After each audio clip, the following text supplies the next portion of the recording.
कहावत है कि अदालत में देर है अंधेर नहीं है। कासगंज केस में यह कहावत तस्दीक होती नजर आ रही है।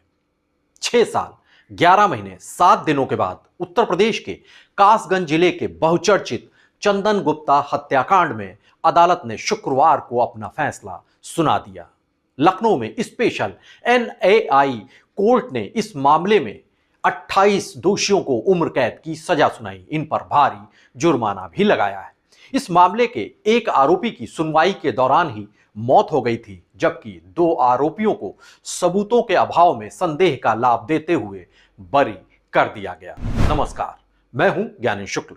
यूपी का ज्ञान में आज चर्चा करेंगे आज से 6 साल पहले साल 2018 में हुए उस दिल दहलाने वाली वारदात की, जिसने न सिर्फ कासगंज की जिले को हिंसा की आग में झोंक दिया, बल्कि समाज में नफरत को बढ़ाने का काम किया, भाईचारा पर सवालिया निशान लगाए।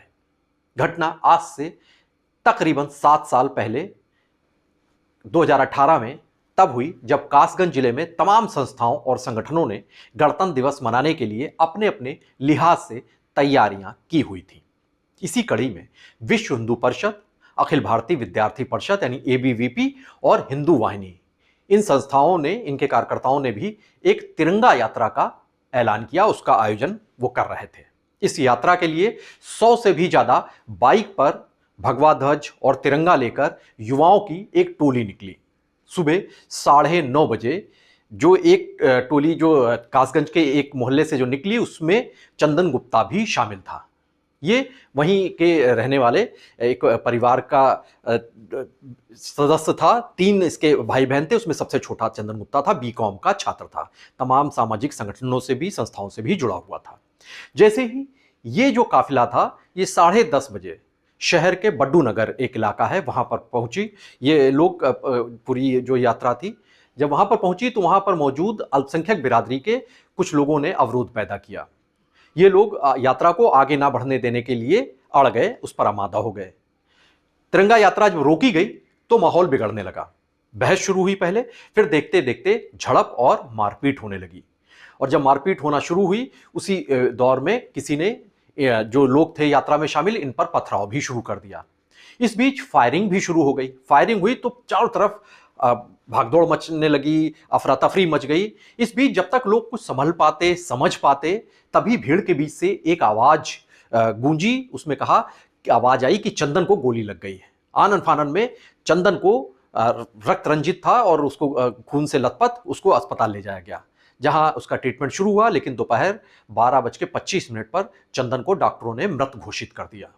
और यह जानकारी जैसे ही बाहर आई, कासगंज में तनाव फैलने लगा। माहौल नाजुक होता देख बाजार बंद कर दिए गए।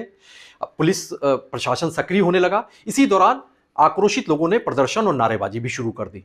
माहौल की नजाकत को भांपकर जिले के सांसद उस वक्त हुआ करते थे राजवीर सिंह, वो आईजी के साथ और प्रशासनिक अफसरों के साथ मौके पर पहुंचे। इनके समझाने पर और आरोपियों पर सख्त कार्रवाई करने का भरोसा दिलाने पर दोपहर 2 बजे चंदन का शव पोस्टमार्टम के लिए ले जाया जा सका।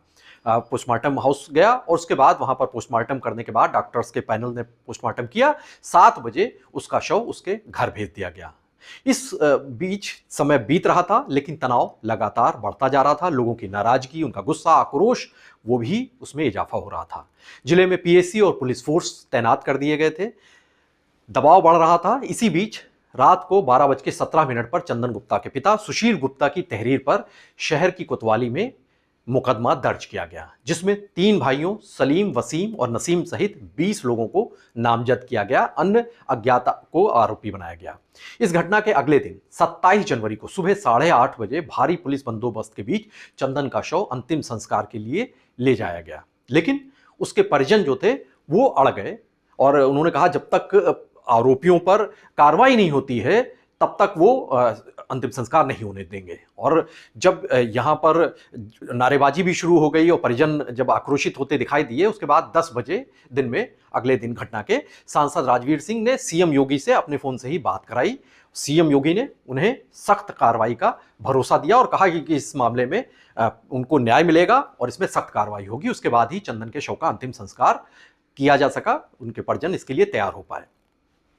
चंदन गुप्ता की चिता की आग अभी ठंडी ही नहीं हुई थी, शांत नहीं हुई थी कि कासगंज सुलग उठा। इस बीच पुरानी चुंगी इलाका है, वहां बाराद्वारी है, ये तमाम जगहों पर आगजनी शुरू हो गई। कई गाड़ियों को, बसों को आग के हवाले कर दिया गया, कई दुकानों में आग लगा दी गई। हालात बेकाबू होते देख आरएएफ को भी तैनात किया गया, शहर में कर्फ्यू का ऐलान कर दिया गया और अफवाहें जो बढ़ रही थी उन पर अंकुश लगाने के लिए, नकेल लगाने के लिए इंटरनेट की सेवाओं को भी बाधित कर दिया गया, बंद कर दिया गया।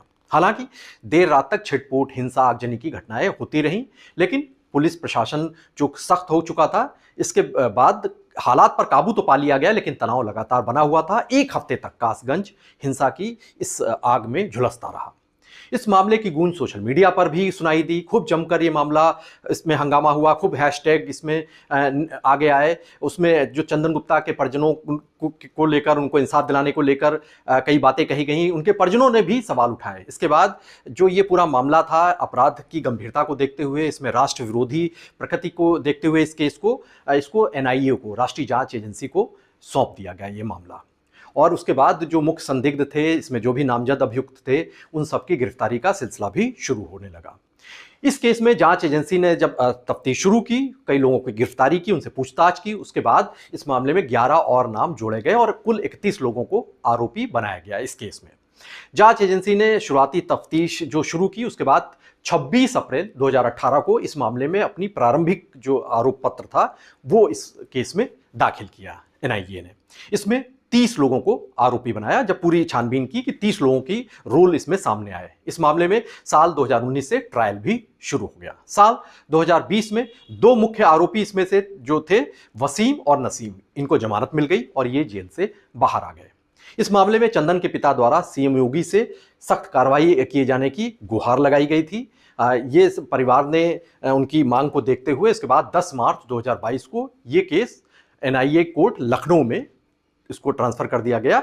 वहां से हटाकर कासगंज से यहां पर आ गया ये केस। लखनऊ एनआईए की अदालत में लगातार तब से इस मामले में सुनवाई चल रही थी, चंदन गुप्ता केस के मामले में।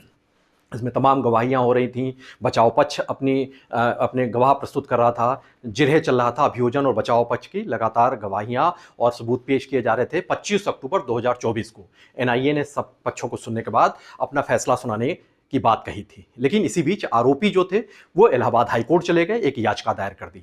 याचिका की जब सुनवाई करते हुए हाईकोर्ट ने 5 नवंबर तक, पिछले साल की बात है, एनआईए कोर्ट की जो कार्रवाई थी उस पर रोक लगा दी। कहा कि जब तक इस पर कोई हम फैसला नहीं देते तब तक इस पर रोक रहेगी। इस बीच चंदन के पिता जो सुशील गुप्ता, वो लखनऊ पहुंचे और हजरतगंज में गांधी प्रतिमा के नीचे धरने पर बैठ गए। उन्होंने ऐलान किया कि जब तक इस मामले में उनके मृत बेटे को जब तक इंसाफ नहीं मिलेगा वो धरने से नहीं हटेंगे। हालांकि बाद में लखनऊ में जो पुलिस और प्रशासन के अफसर थे वो वहां पर पहुंचे, उन्होंने विधिक प्रावधानों का हवाला दिया, उन्हें समझाया। उन्होंने कहा कि देखिए, इसमें अदालत की कार्रवाई चल रही है, प्रशासनिक अमला इसमें ज़्यादा कुछ नहीं कर सकता है। तमाम समझाने बुझाने के बाद उनके पिता ने धरना खत्म किया। इसके बाद सुनवाई करते फिर से शुरू हुई। हाईकोर्ट में जो याचिका थी, 20 दिसंबर को आरोपियों की याचिका को खारिज कर दिया हाईकोर्ट ने। फिर एनआईए के द्वारा जो फैसला रुका हुआ था, उस फैसले को सुनाए जाने का जो रास्ता था वो राह साफ हो गई, अवरोध हट गया था, क्योंकि हाईकोर्ट ने जो अंकुश लगाया था, जो रोक लगाई थी। 2 जनवरी बृहस्पतिवार के दिन एनआईए कोर्ट के स्पेशल जज विवेकानंद शरण त्रिपाठी ने चंदन गुप्ता केस में अपना फैसला सुनाया। उनके कोर्ट में ये सारे आरोपी वीडियो कॉन्फ्रेंसिंग के जरिए पेश हुए थे। सभी आरोपियों को उन्होंने आईपीसी की धाराओं के तहत, क्योंकि जब ये था तब बीएनएस लागू नहीं हुआ था, आईपीसी की धाराओं के तहत 147, 148, 149, 341, 336, 307 हत्या के मामले में 504, 506, इसके तहत इन लोगों को आरोपी बनाया था। राष्ट्रीय ध्वज के अपमान के भी आरोप लगाए गए थे इसमें से, उसकी धाराओं के तहत भी मुकदमा दर्ज किया गया था इस मामले में। और इसमें जो अभियुक्त सलीम है और 6 लोग थे, उनको आर्म्स एक्ट के तहत 25/27 इसके तहत भी इनको दोषी करार दिया गया था। और ये लोग दोष सिद्ध होने के बाद बरकतुल्ला, उसके खिलाफ एनबीडब्ल्यू जारी करने का कोर्ट ने आदेश दिया था, वो पेश नहीं हुआ था। दोषी पाया गया जो मुख्य आरोपी था सलीम, वो भी अदालत में पेश नहीं हुआ था गुरुवार को, तो उसके खिलाफ भी एनबीडब्ल्यू नॉन बेलेवियर वारंट इशू किया गया था, जारी किया गया था।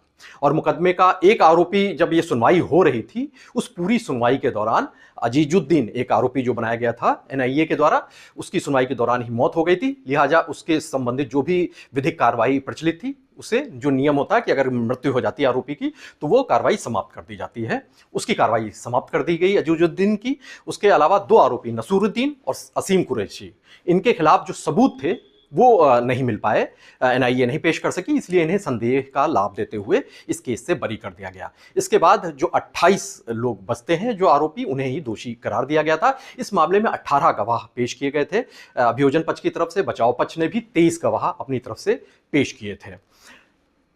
इस मामले में देशद्रोह की धारा 124A भी, इस पर भी मुकदमा दर्ज हुआ था। हालांकि इस पर सुनवाई नहीं हुई क्योंकि सुप्रीम कोर्ट ने हाल फिलहाल इस मामले पर इसको लेकर निलंबित कर रखा इस धारा को, इसीलिए इस पर सुनवाई नहीं हो सकी। इस केस का एक आरोपी मुनाजिर रफ़ी है, वो कासगंज में अधिवक्ता मोहिनी तोमर हत्याकांड में उसको लेकर भी आरोपी है, उसके लिए भी उस पर मुकदमा चल रहा है। शुक्रवार को ये सारे आरोपी फिर से वीडियो कॉन्फ्रेंसिंग के जरिए अदालत में पेश हुए और चूंकि इन्हें दोषी गुरुवार को ही करार दिया गया था, एनबीडब्ल्यू जारी हो चुका था, इसीलिए जो मुख्य आरोपी सलीम था वो शुक्रवार को अदालत में हाजिर हुआ और उसके बाद जब सभी आरोपी अदालत में आ गए तब अदालत ने इन्हें सजा सुनाई कि कौन सी सजा दी जा रही है। इन सभी को उम्र कैद की सजा सुनाई गई। तिरंगा का अपमान करने के लिए सभी को 3-3 साल की सजा भी दी गई। इसके साथ ही मुख्य आरोपी सलीम और अन्य 6 जो आर्म्स एक्ट के तहत दोषी ठहराए गए थे, उन्हें भी सख्त सजा दी गई। आर्म्स एक्ट के तहत भी सजा का ऐलान किया गया। सभी दोषियों पर भारी जुर्माना भी लगाया गया है। इस पूरे मामले में बीते 7 वर्षों से हत्यारों को सजा दिलाने के लिए दिन रात एक कर दिया चंदन गुप्ता के परिवार के सदस्यों ने। अदालती फैसला इनके लिए अब एक इंसाफ की बयार लेकर आया है, इंसाफ का संदेश तो लेकर आया है, लेकिन इन्हें उम्र कैद की सजा नाकाफी लग रही है। अपने बेटे के हत्यारों के लिए ये फांसी की सजा की मांग करते रहे हैं और फांसी की सजा ही चाहते हैं, उससे कम पर सहमत नहीं है। इसके लिए अब ये आगे की कानूनी कार्रवाई करने की तैयारियों में जुट गए हैं। उत्तर प्रदेश की तमाम बड़ी और अहम खबरों के लिए आप बने रहिए पीटीसी न्यूज उत्तर प्रदेश के साथ। नमस्कार।